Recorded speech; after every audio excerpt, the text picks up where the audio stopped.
Mark Rober has built the biggest science channel on YouTube with over 70 million subscribers, averaging 600 million views a month. But how did he actually do it? How did he manage to convince hundreds of millions of people to watch a guy talk about chemistry and engineering for 10 minutes straight? And what separates him from all the other science education creators, with the gap in viewership being not even close? To understand this, we need to go back to how he meticulously crafts each video from the bottom up with his 4-layer strategy. So let's start off with the first foundational level out of the 4, which is the idea and topic.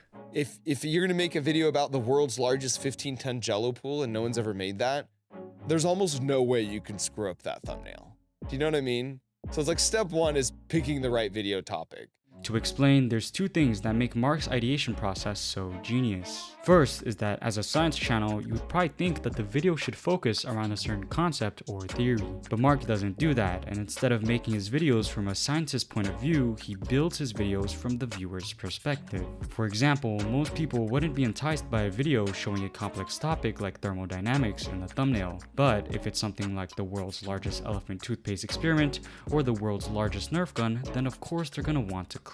And this actually taps directly into a psychological phenomenon called supernormal stimuli, which states that exaggerations of normal behaviors, objects, or cues naturally attract and capture our attention. High emotion, just something, some visceral response.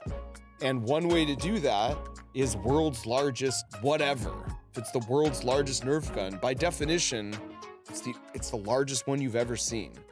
And that's gonna stick in your mind. The second thing that makes his ideation so brilliant is his approach to a global audience. Imagine you make a video about the best men's outfits. This means that primarily only men will watch this video, and if there are 8 billion people in the world, that means that the maximum number of people that would watch this video would be around 4 billion. Now, if you make a video about the best men's outfits for ages 20 to 30, then the wide appeal of the video goes even lower, from 4 billion people to maybe 500 million. The idea here is that the more specific you make your videos, the less people are likely to watch them. And this is the thing that Mark plays off of, as a video like dropping an egg from space has no constraints as to who it's targeted for. Kids and adults can both watch, and it can be enjoyed by a casual viewer or someone who has a PhD in engineering. What he's doing here is maximizing wide appeal, which allows him to be able to reach the entire world with his content, making each video have a higher chance to go viral.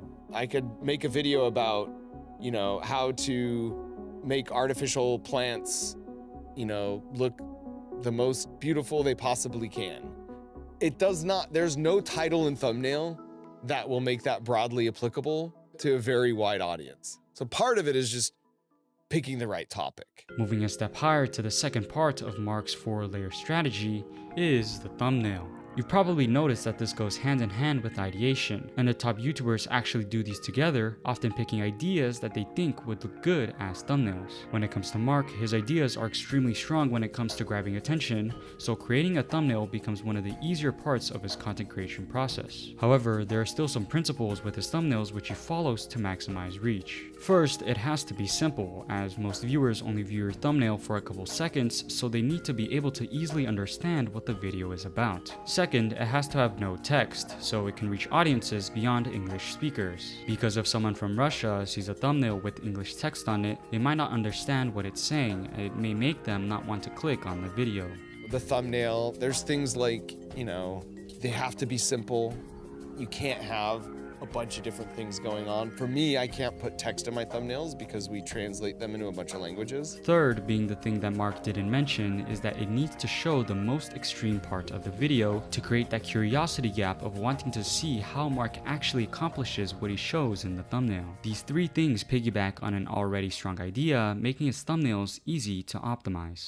Now moving up from the idea and thumbnail comes the actual video itself, specifically the intro. Sure, the idea, title, and thumbnail are enough to get someone to click on the video, but getting them to want to stay till the end is a completely different game. So what's Mark's approach to actually making you want to watch the entire video? Well, it actually comes down to what I call the promise that he makes in his intros, which you can see in some of his top videos. This is the world's first ever actual pool of Jello. So today, we're gonna answer possibly the longest standing question from my childhood. What would it be like to actually belly flop in a pool of Jello? But before we do that, I want to talk about what we actually had to go through for the past 6 months to pull this off. You see, he starts every video with a promise. He says, I'm gonna show you this extremely interesting thing that you clicked on the thumbnail to see. But first, you're going to have to wait a bit as I show you the process of how we got here. Doing this forces people to want to stay until the very end because they know that they will get to see the promise that Mark made in the intro. And this is pretty much Mark's bread and butter retention tactic that he uses in almost every single one of his videos.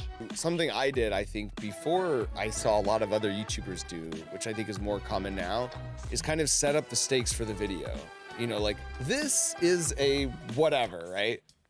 You know, this is the world's tallest building, and in 20 minutes, when I do this, this is gonna happen. But in order for that to happen, man, we've got to overcome this and this and this. But if we do that, then, you know, essentially by the end of this video, this is what you're gonna see. It's almost a trailer for the video in the first 20 seconds, right? So letting the viewer know that like they're in for a ride and like sit back because you're gonna be rewarded for the time you invest in me. But although promising something in the beginning makes someone look forward to the end of the video, actually watching and going through the video itself also has to feel enjoyable. Because if the body of the video isn't fun, then people will just skip to the end or will completely click off. So how does Mark make anything except the intro and final moments of the video feel engaging? Well, this is actually one of the greatest challenges for science creators, as the body of their videos are usually filled with scientific explanations, which may leave viewers bored because they may not care about the science or may leave them confused from the complex topics. And also keeping in mind that viewers clicked on the video to watch a pool of jello, not to learn about chemistry, it would make sense that most people would tune out midway. So how is Mark able to get you to care about the science, watch the entire way through the video, and also make you learn something in the process? Well, there's three big things here, so let's run through them, with the first one being that he turns science into a core part of reaching the end result. To explain, every video starts with a clear, ambitious goal, like creating the perfect glitter bomb or creating the world's largest horn. But the trick he uses is that he sets up the scenario so that the only way to achieve the goal is through science and engineering. This uses a well-known psychological principle called selective attention, where your brain prioritizes information that is relevant to your goals, interests, or needs, causing you to pay more attention to it. The viewer now becomes invested in each prototype, test, failure, and redesign because these steps are essential to reaching the final payoff.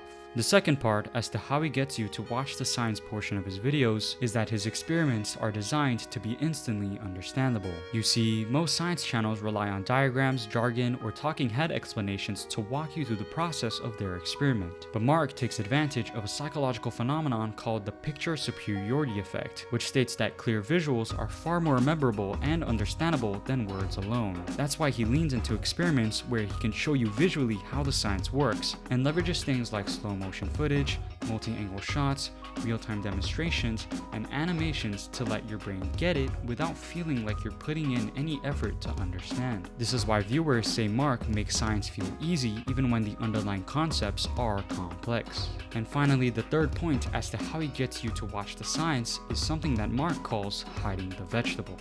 I like to say like hiding the vegetables, right? And that's what we're doing, right? You get that clickbait title, 15-ton jello pool, but then pretty soon you're learning about chemistry and the scientific method without realizing it, right? Mark doesn't balance entertainment and education, but instead he camouflages the learning inside the entertainment. This makes learning seamless without ever feeling like you're sitting through a lesson, and by the end of the video, you end up learning something complex without even realizing it.